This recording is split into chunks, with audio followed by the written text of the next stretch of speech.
Olá, espero que todos estejam bem. Hoje, 6 de dezembro, celebramos São Nicolau de Mira e de Bari. São Nicolau foi um venerado, amado e muito querido santo por todos os cristãos do Oriente e do Ocidente. Sem dúvida alguma, um santo muito popular da Igreja. Ele é padroeiro da Rússia, padroeiro de Moscou, da Grécia, de uma cidade chamada Lorena, na França, de Mira, na Turquia, de Bari, na Itália. Também padroeiro das crianças, das moças solteiras, dos marinheiros, dos cativos e, pasmem, dos lojistas. Por tudo isso, os dados da sua vida se misturam às tradições cotidianas do cristianismo. São Nicolau nasceu numa cidadezinha chamada Patara, uma cidade marítima da Lícia, na Turquia meridional, muito provavelmente na segunda metade do século III depois de Cristo, de uma família muito rica que o educou fortemente nas tradições do cristianismo. A sua vida desde a juventude foi pautada pela obediência. Infelizmente, ficou órfão muito cedo. Recebeu uma grande herança por parte de pai, mas doou toda essa sua herança em assistência dos mais necessitados, dos enfermos e dos pobres. Foi nomeado bispo de Mira e, sob o império de Diocleciano, foi exilado e preso.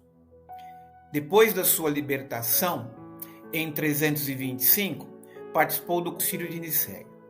Muito provavelmente veio a falecer em 326.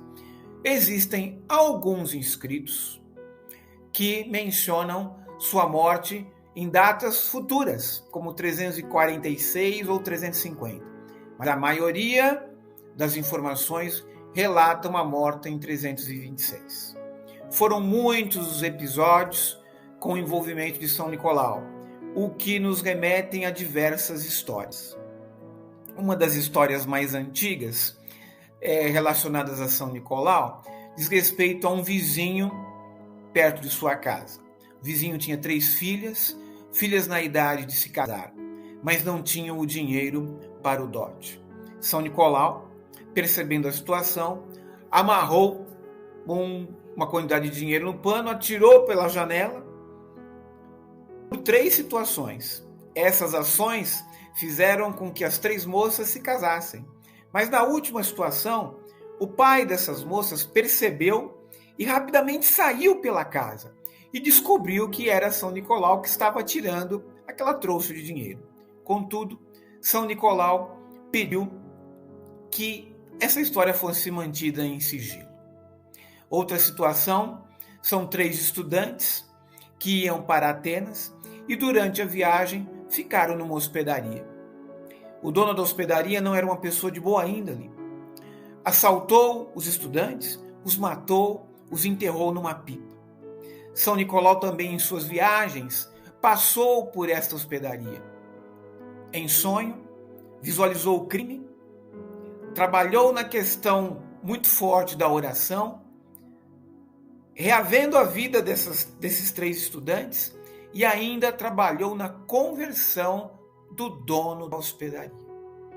Como última história relacionada aos indefesos, trata-se de uma libertação de um jovem chamado Basílio. Foi raptado por piratas, foi vendido a um emir de um povo árabe.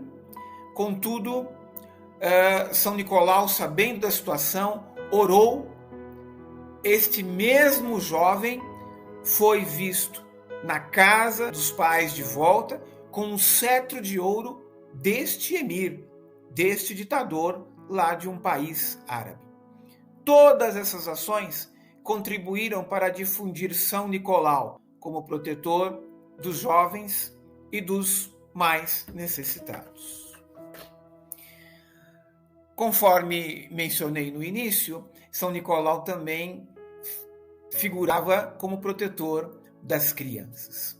E, como falei também, desde cedo, ele se mostrou uma pessoa muito ligada às tradições da igreja.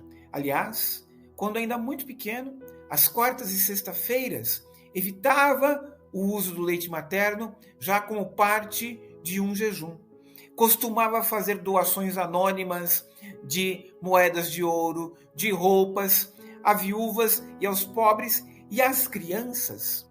Colocava presentes dentro de sacos, atirava esses sacos pelas chaminés das casas, para que as crianças no outro dia vissem esses presentes ao amanhecer.